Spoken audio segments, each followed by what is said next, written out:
Buenas noches, comienza la semana y se disipan, se alejan los temores. Todo indica que México no tendrá tercera ola de COVID, al menos por ahora.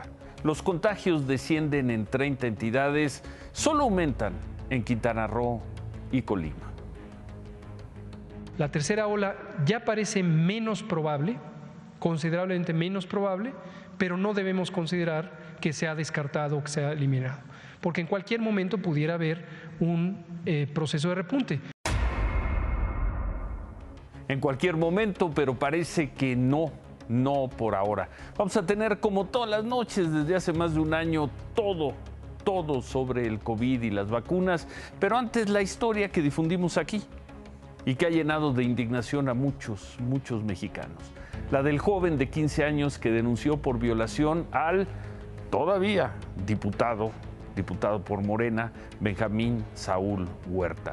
Hoy el joven acudió acompañado de sus padres y su abogada a la Fiscalía de Justicia de la Ciudad de México para que le hicieran estudios psicológicos. Por la tarde se conoció que su defensa solicitará que sea reclasificado el delito que habría cometido el diputado Huerta. Van a pedir que se le acuse de violación, no de abuso sexual. Esto dijeron los padres. Quiero y exijo con toda humildad al señor presidente de México, al señor gobernador de allá de Puebla, que por favor nos hagan caso. Que esto no es una novela, ni es una obra de teatro montado, y como dijo mi licenciada, no estamos en algún partido político. Nosotros nos están amenazando. Allá en Puebla hay carros que están parados, esperándonos. Entonces, pues nosotros tenemos miedo. Pues mi hijo está muy mal, está destrozado, físicamente, emocionalmente, o sea, es un dolor muy fuerte. Muy fuerte. Ahorita va a recibir terapia psicológica y no nada más él, también nosotros. No es un montaje, no es una obra de teatro, es un diputado federal que todo indicaría violó a un muchacho y a varios más. ¿Se acuerdan hoy, después de lo que pasó el fin de semana, lo que pasó hoy? ¿Recuerdan esta declaración que hizo apenas el jueves, el coordinador de diputados de Morena, Ignacio Mier, cuando le preguntaron de la acusación contra el diputado Huerta? ¿No le pedirán ustedes, como coordinador, que deje el cargo? No, porque no lo hizo en su función como diputado federal, lo hizo en su vida personal. No, porque no lo hizo en su función como diputado federal, lo hizo en su vida personal. No, porque no lo hizo como diputado, en su tiempo de diputado. Estas son de las declaraciones que luego pasan, se recuerdan por muchos años. Bueno, pese a lo que dijo el coordinador de los diputados de Morena, el fin de semana los diputados de Morena decidieron que no importaba si lo había hecho, se había violado al niño en horario de trabajo o no, decidieron separar de la bancada de Morena al diputado Saúl Huerta. Hoy la Comisión Nacional de Honestidad y Justicia de Morena informó que tras la llegada de una queja en contra del señor Huerta, decidieron suspenderle sus derechos partidistas de manera temporal y hasta que se resuelva la investigación en su contra. Lo cierto es de que no hay duda de que, todo indicaría que el señor Saúl Huerta, el diputado Saúl Huerta, se ha quedado solo, pero sigue teniendo fuero. Si en este momento alguien lo localiza, no podría haber acción de la justicia en su contra. Esto dijo hoy la fiscal general de la Ciudad de México, Ernestina Godoy. Seguramente hoy se cierra la primera parte de la investigación y estaremos ya actuando hacia la Cámara de Diputados. Es decir, que pedirían ustedes el desafuero del diputado para poder que se gire una orden de aprehensión. Sí, nosotros no podemos pedir una orden de aprehensión en tanto tenga la protección constitucional.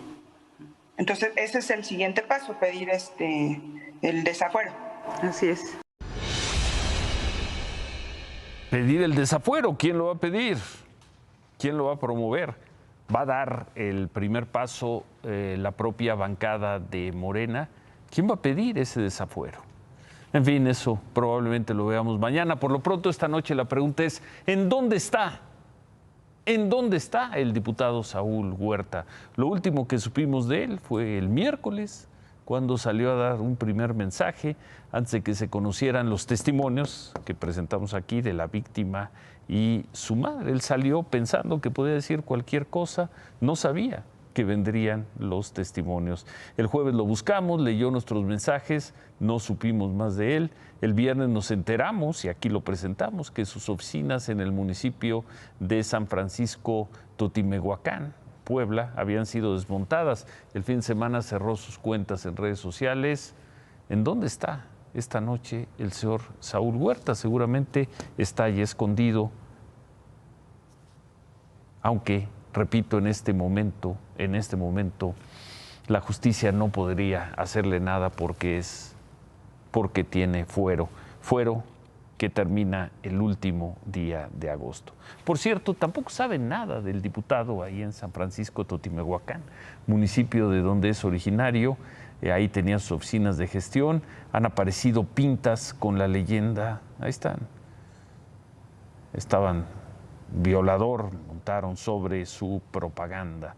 Las pintas han aparecido pues en varias de esas bardas, porque hay que recordar que este diputado quería reelegirse. Varias de las denuncias que conoció Imagen Noticias sobre los abusos del diputado se habrían dado con pobladores precisamente de ahí, de Totimehuacán. Y hablando de personajes polémicos, Félix Salgado Macedonio presentó sus razones, conocidos como alegatos, ante magistrados del Tribunal Electoral. En 40 minutos expuso sus razonamientos para que le mantengan su candidatura. En Facebook, Félix Salgado Macedonio dijo que con la cabeza fría y el corazón caliente habló a nombre de todos. Nuestra voz fue escuchada y confiamos en la decisión apegada a derecho que habrán de emitir los magistrados del Tribunal Electoral. Mañana va a sesionar el tribunal. Los magistrados deberán resolver si cancelan o no la candidatura de Félix Salgado al gobierno de Guerrero. Por cierto, hoy se supo que la Comisión Nacional de Honestidad y Justicia de Morena acordó archivar la denuncia que hizo una mujer de nombre Basilia Castañeda contra Félix Salgado Macedonio. Ella presentó una de las 4 denuncias por violación contra Salgado Macedonio. Basilia Castañeda dio a conocer algunos de los argumentos que presentó la gente de Morena para archivar su caso. Uno de los argumentos, según ella, fue que como Félix Salgado ya no es candidato, pues no se le puede quitar la candidatura, como pidió la supuesta víctima. No, pues sí.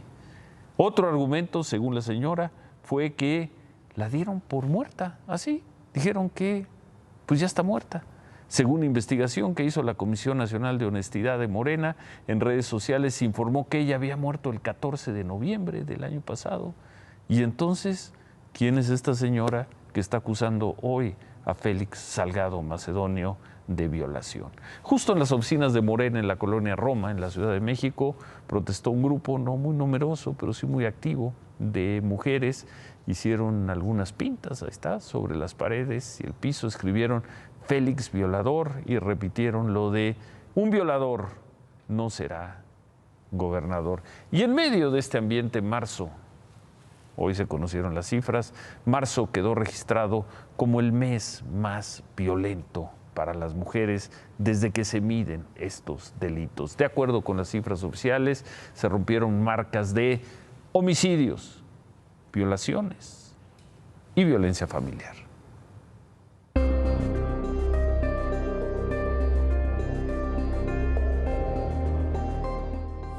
Durante marzo fueron asesinadas 359 mujeres, de acuerdo con el Sistema Nacional de Seguridad Pública.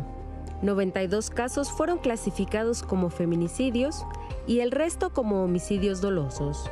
Es la cifra más alta de la que se tenga registro.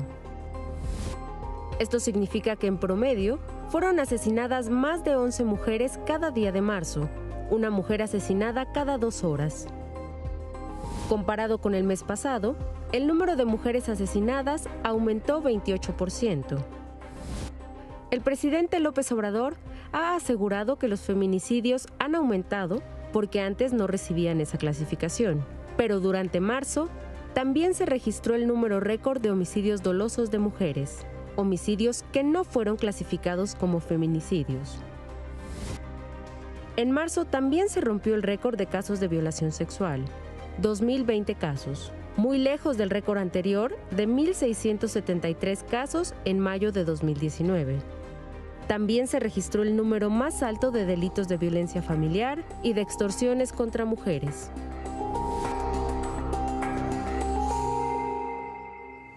¿Qué está pasando en México? ¿Y por qué esta violencia contra las mujeres? 2.000 casos de... Bueno, acaban de ver las estadísticas, no tiene caso repetirlas. ¿Qué está pasando? ¿Qué se descompuso en el último año, en los últimos 2 años? ¿Qué se ha dejado de hacer?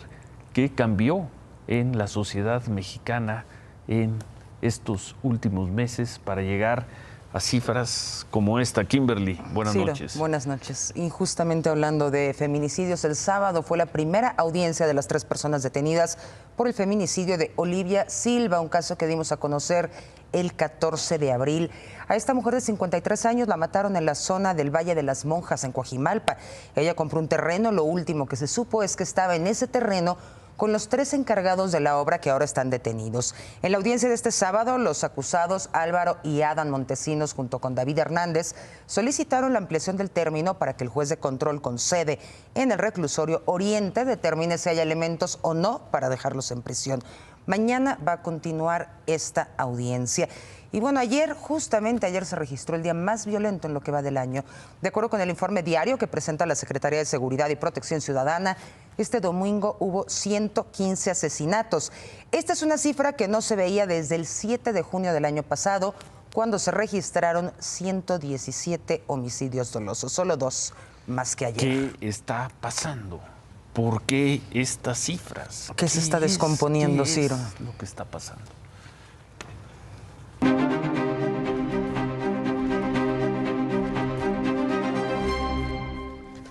Veíamos al principio del programa que, de acuerdo con la Secretaría de Salud, la pandemia por COVID en México va a la baja. Qué bueno. Hoy se informó que los casos estimados por COVID bajaron 24% respecto de la semana pasada, y con esto se va el miedo de que viniera un gran brote después de Semana Santa y Semana de Pascua. Ahí está la curva, qué bueno, para abajo, la curva de contagios. Y el viernes concluye el plazo establecido por la Secretaría de la Función Pública para que los servidores públicos del gobierno federal trabajen a distancia.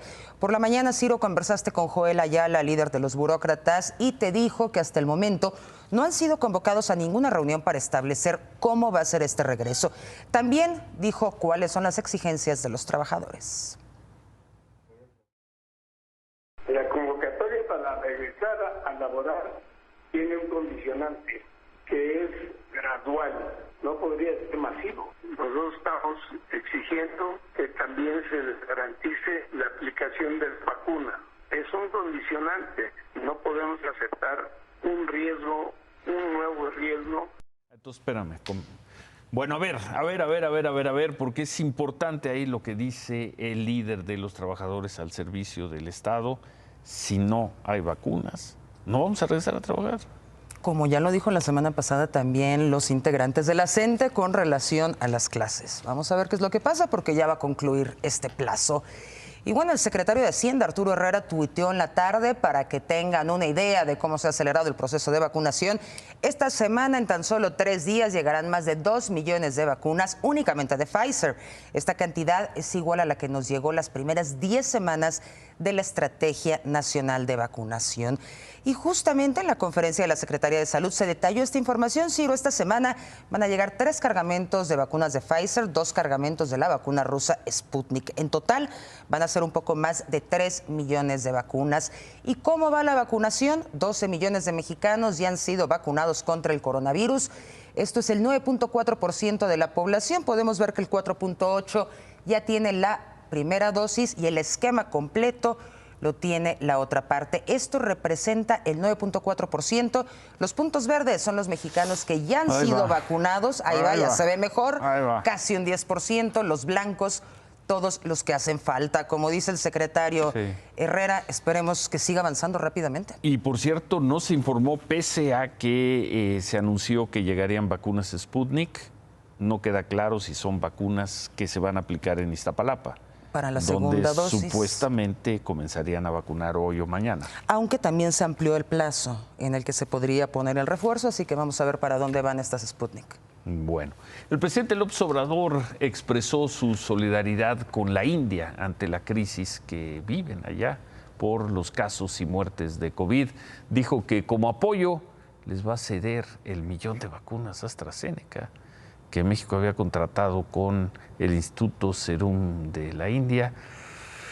Entonces, le cedemos vacunas a la India.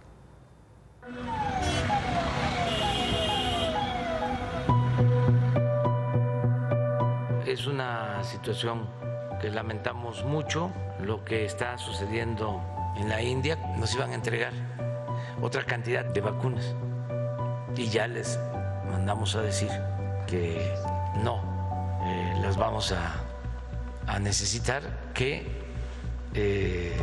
comprendemos la situación de ellos.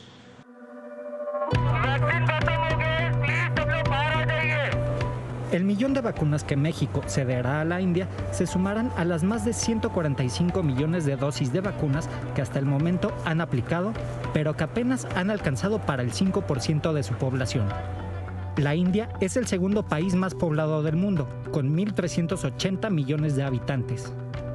La situación en la India está totalmente descontrolada porque los hospitales están completamente saturados, sin insumos suficientes y sin capacidad para atender a más contagiados por COVID. 2 घंटे मुझे यहाँ 8 बजे से मैं यहाँ आया हूँ और देख लो 2-2.5 घंटे हो गए, अभी 1 घंटा और नंबर नहीं मेरा आने का। तो हमारे पास तो चलो गाड़ी है, मैं उसमें बैठा हूँ, जो जिसके पास गाड़ी नहीं है वो कहाँ बैठेगा बेचारे।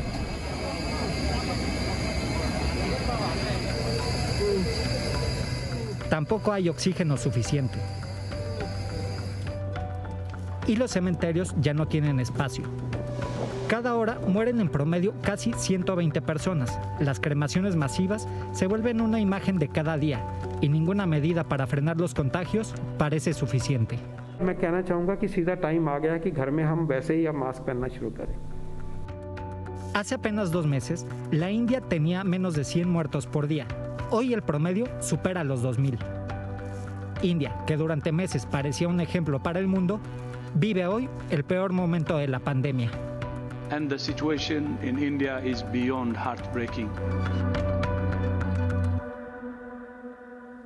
Primero lo vimos con Italia, lo vimos con España, luego lo vimos en Nueva York, pasó por la Ciudad de México, se fue a Sudamérica, en Brasil, y ahora es la India la que más está padeciendo en este momento. Aunque Brasil, pues qué decir de Brasil, acercándose a las 400,000 muertes, nosotros a punto de llegar a las 250,000, aunque en los últimos días ha bajado considerablemente el número de personas muertas en México, y en la India, pues en la India se está disparando, Ciro. Cerca de 3,000 hoy. Exactamente, siendo que la India era uno de los ejemplos mundiales, ¿no?, para contener la pandemia. Esto ya cambió con esta nueva ola de contagios. Bueno, ahí las cifras. En otras cosas, hoy Excelsior publicó como nota principal una entrevista que hizo la reportera Leticia Robles al coordinador de los senadores de Morena, Ricardo Monreal. En esa entrevista, Monreal asegura que si Morena pierde la mayoría en la Cámara de Diputados dentro de 40 días, el 6 de junio, buscarán llevar a cabo una reforma electoral antes de que tome posesión la nueva legislatura, que sería el primer día de septiembre. En esa entrevista, Ricardo Monreal acusó al INE de ser un árbitro que se ha convertido en parte de las elecciones y que no es imparcial. A esta frase respondió el consejero presidente del INE, Lorenzo Córdoba, aquí en estas instalaciones, con Yuridia Sierra al mediodía en Imagen Televisión. Cualquier funcionario público que hoy viole la Constitución será objeto de la aplicación de las mismas reglas con el mismo rigor que se ha aplicado en otros momentos. Es muy curioso cómo los actores políticos, Yuriria, quieren calificar como a favor o en contra la actuación del INE. Cuando te favorecen las decisiones del árbitro, tú siempre vas a decir árbitro justo, evocando lo que se dice en el fútbol. Cuando no, siempre vas a decir árbitro injusto, pero eso es parte del juego político.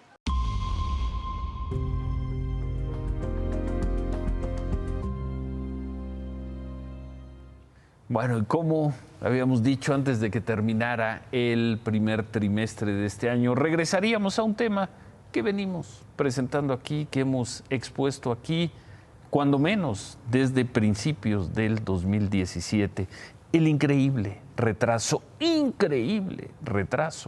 en las obras del tren México-Toluca. Un tren que, según el gobierno del presidente Peña Nieto, iba a estar listo en 2018, termina el primer trimestre, el primer tercio del 2021 y no tiene para cuándo. Además, se supone que el 11 de mayo, no falta mucho, debería iniciar la construcción de una nueva estación del tren México-Toluca. La estación estaría en la parte del pueblo de Santa Fe, en la Ciudad de México, en un terreno que hoy está abandonado. Esto podría convertirse en otro capítulo de los retrasos, repito, inverosímiles, inexplicables, increíbles, de la más maldita de todas las obras malditas, el tren México-Toluca.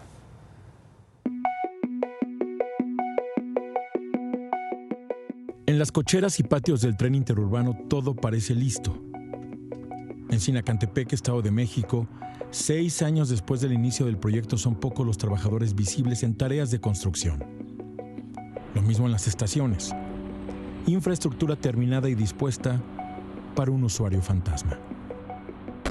Es el tramo 1 del tren interurbano México-Toluca del que reportan un avance del 99%. 36 kilómetros que han escapado a la maldición de una obra que se extiende en tiempo y presupuesto. La condena se cumple cabalmente en otro tramo, el 3, cuando el tren o su proyecto entra a la Ciudad de México. Si bien se ven avances en la colocación de traves a la altura de las casetas de la autopista México-Toluca y el nuevo puente que une a Contadero con el Parque Nacional Desierto de los Leones ya liberó el trazo del tren y ya está funcionando desde esta semana, pasando la glorieta de Vasco de Quiroga a 6 kilómetros del Metro Observatorio, los avances de obra se esfuman.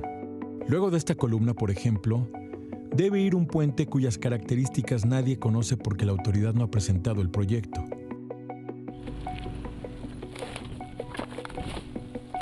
Y más abajo, en la colonia Pueblo Santa Fe, este predio abandonado deberá ser parte de una nueva estación del tren. Estación anunciada en febrero del 2020, cuya licitación se prometió para enero del 2021, pero que será adjudicada hasta el próximo mes. Al día de hoy, es un conjunto de cascarones expropiados y columnas incompletas. Hace unos 15 días, por la mañana, me acuerdo que fue un viernes, entraron algunas personas y estuvieron sacando fotografías, anduvieron haciendo recorrido. Sí, porque según la Secretaría de Comunicaciones y Transportes, la fecha estimada para el inicio de los trabajos es el 11 de mayo y la estación deberá quedar lista en 595 días naturales. Es decir, en noviembre del 2022, al límite del compromiso presidencial para entregar la parte constructiva de la obra, que es diciembre de ese mismo año. Eso en el pueblo de Santa Fe. Más abajo, en la colonia Liberales de 1857, por donde el tren interurbano llegará a su terminal en la Ciudad de México, no hay nada. Ni trabajadores, ni señalamientos, ni información. No nos han informado, no ha venido un gobierno que nos diga, ¿saben qué onda? Que van a ser afectadas tantas casas, usted y usted y usted, nada, no hay nada. Aquí en el Metro Observatorio se acaba el tramo 3 del tren interurbano. 17 kilómetros a cargo del gobierno de la Ciudad de México, que reportó un avance de obra de 0.5% en 30 semanas. Pasó de 52% a 52.5% de septiembre a marzo y quieren acabar en diciembre del 2022. Así este último capítulo del tren rápido más lento del mundo.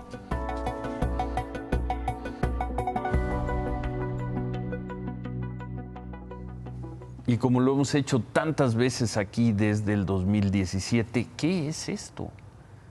0.5% de avance en 30 semanas.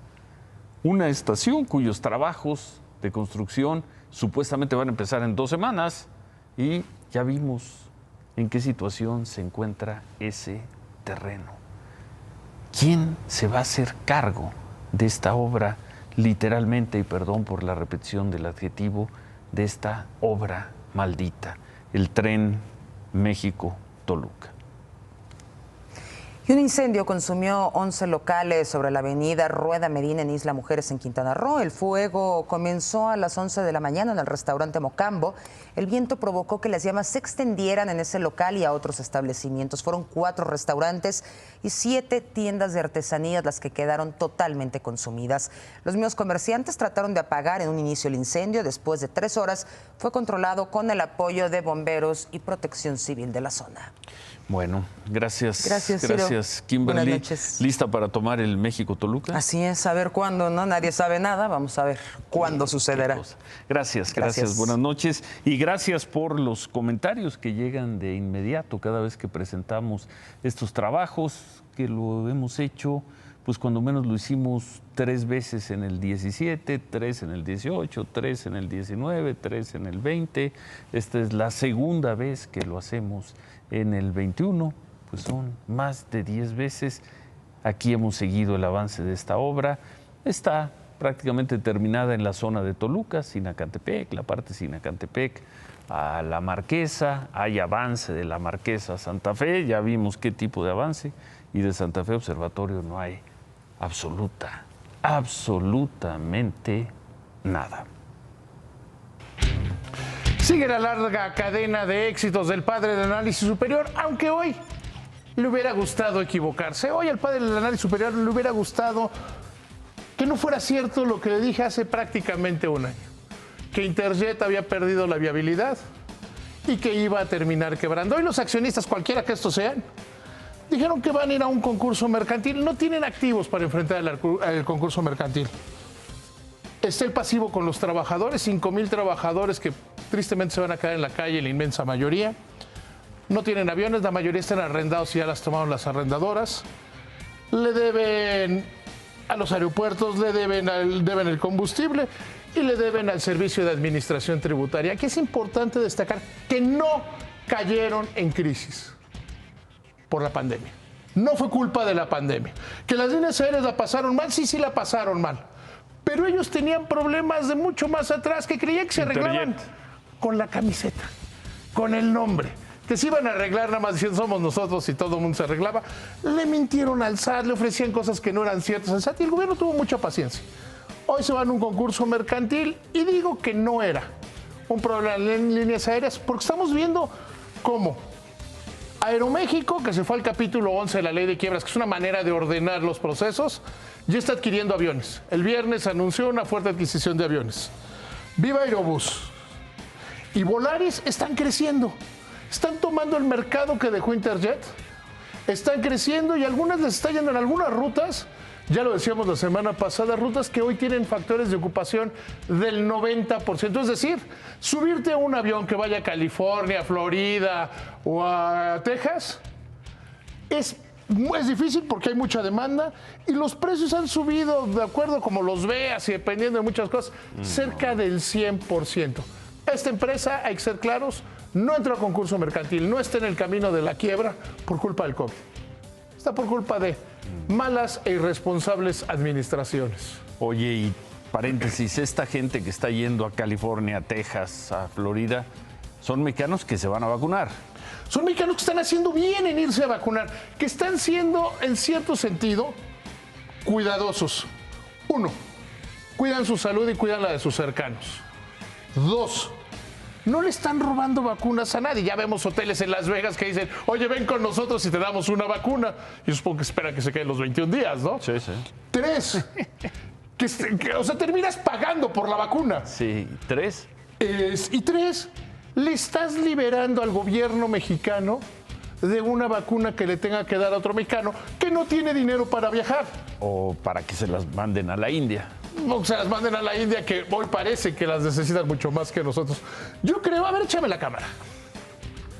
Si usted puede pagar, no sé, lo que sea, 12, 14 mil pesos que cuesta un boleto hoy a Texas.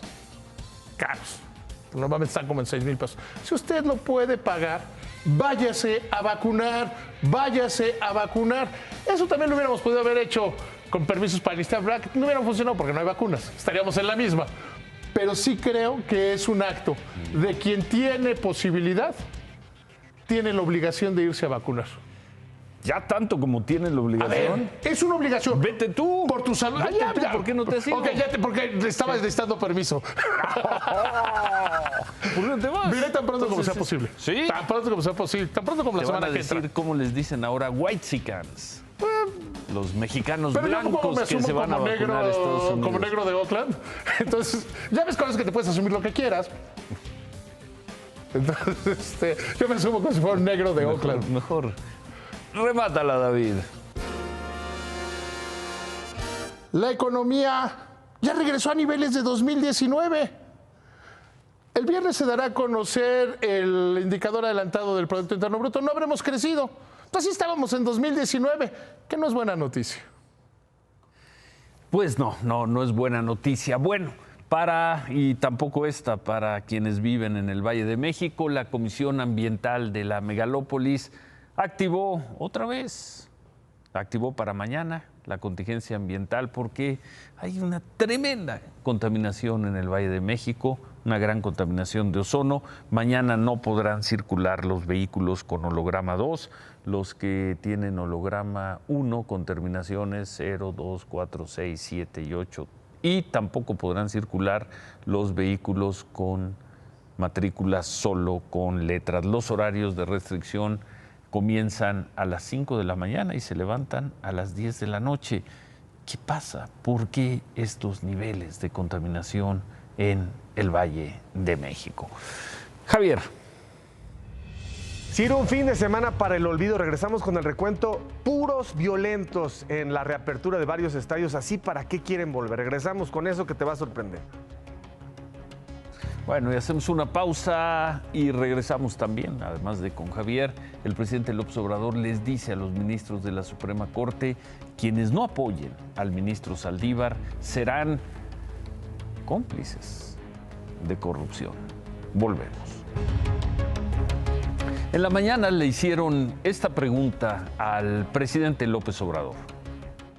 Presidente, en caso de que los integrantes de la Corte no avalen 2 años más del ministro Arturo Saldívar al frente de la misma, ¿ellos no estarían convirtiéndose en cómplices de la corrupción que tanto queremos erradicar de México? Sí, yo creo que conscientes o inconscientemente, por el coraje que les produce la transformación que se está llevando a cabo en el país, pues apoyan al régimen de corrupción. Ahí está. Que no se le reclame falta de claridad al presidente de la República. Los ministros de la Suprema Corte que no voten en favor de prolongar el mandato del ministro Arturo Saldívar estarán convirtiéndose en cómplices de la corrupción. Queda claro. Se quedan con ¿Qué importa? Gracias, buenas noches, ánimo.